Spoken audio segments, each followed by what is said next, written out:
It is great. Ooh, whoa, hi.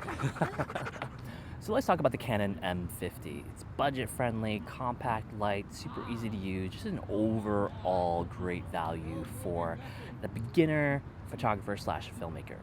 And now I'm ready to give it up. So I'm guessing you probably clicked on this video because you're interested in the Canon M50 in some way, shape, or form. Maybe you already have it, or you're thinking of getting it, or you're thinking of giving it up like me.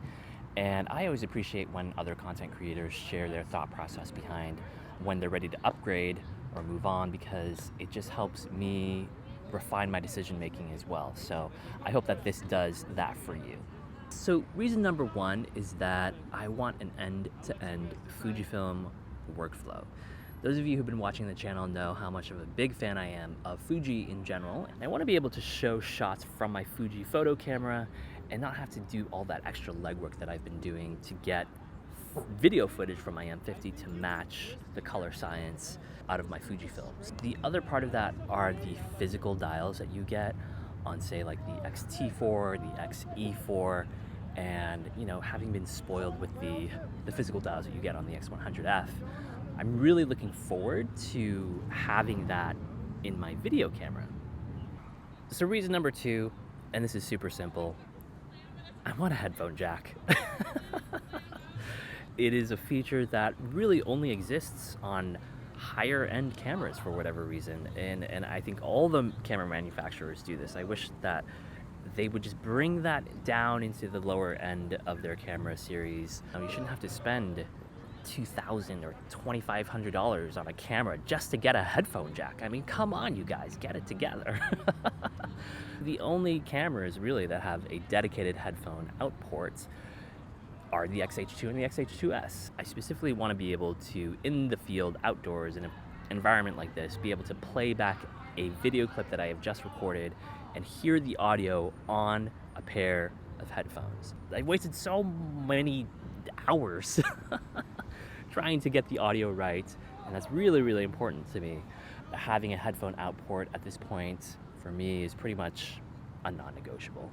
So reason number three is I want more gradable footage. I want to be able to shoot in log when I absolutely need to, and in general, just have more richness in the data that I'm able to push in post-production when I color grade it.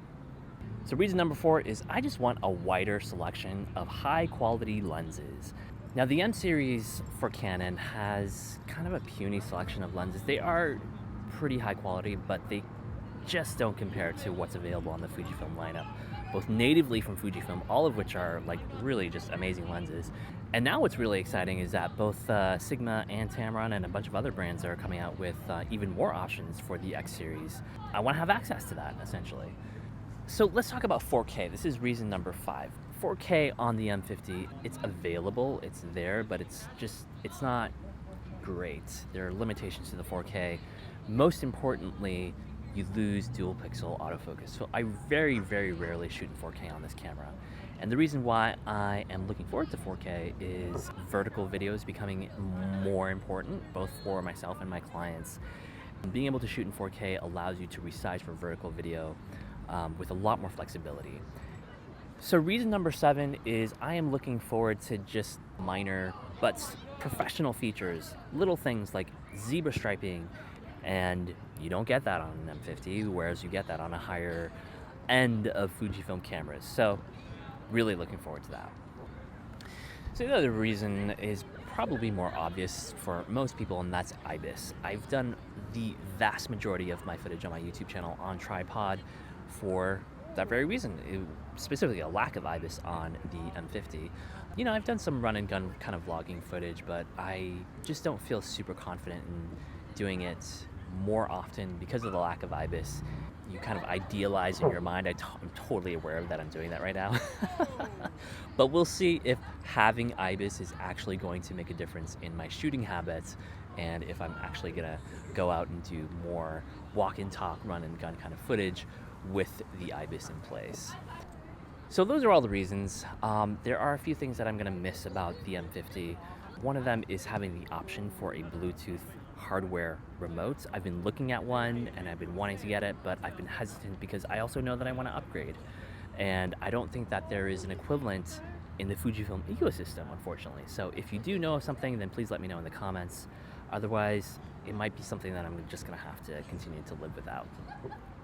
I think the other thing that I'm gonna miss genuinely are the compactness and the lightness of the M50, you know? I mean, all those extra features that I talked about, they do come with a price, not just in terms of money, but in terms of size and weight as well. And, you know, there's really nothing that really matches the M50 when it comes to size and weight. It's just one of those kind of sacrifices that you have to make. I have really enjoyed having my M50 overall.